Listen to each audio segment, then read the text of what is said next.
Nishadi daga titi.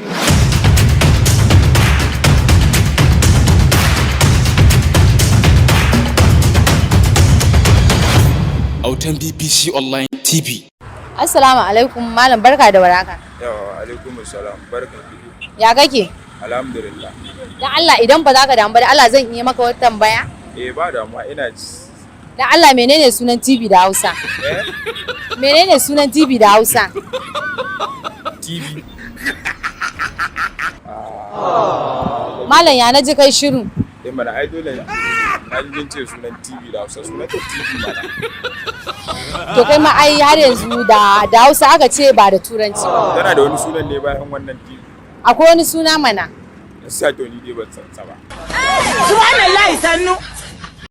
Dan Allah menene sunan TV da Hausa? Ka ce gagasa ba za ka iya faɗa ma 'yan kallo TV da Hausa ba? Da Allah menene sunan TV da Hausa? Talabijin shine sunanta. Ko akwai wanda ya wuce wannan?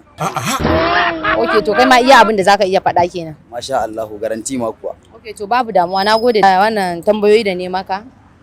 Babu damuwa, zaka iya tafiya. Masha Allah, nagode. To masu kallo da sauraron mu kun faji fa har yanzu dai mun kasa samun wanda zai ci wannan nasara a cikin wannan gasa namu da muke tai. To muna ta tuntuba, insha Allah za mu samu wanda zai ci wannan gasa namu.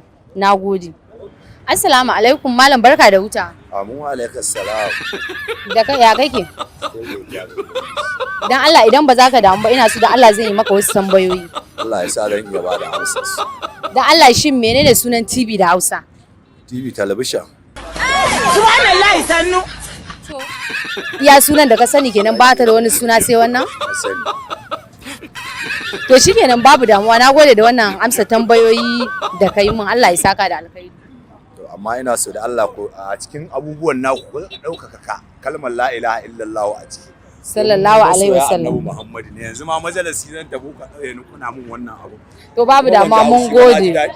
Na ba ku haka. Mun zaga ba mu samu amsan wannan sunan TV da Hausa ba, galluguji. Wannan shiri da kuka kalla zai ringa zuwar muku a tashar Autan BBC TV da ke YouTube channel duk ranar Juma'a.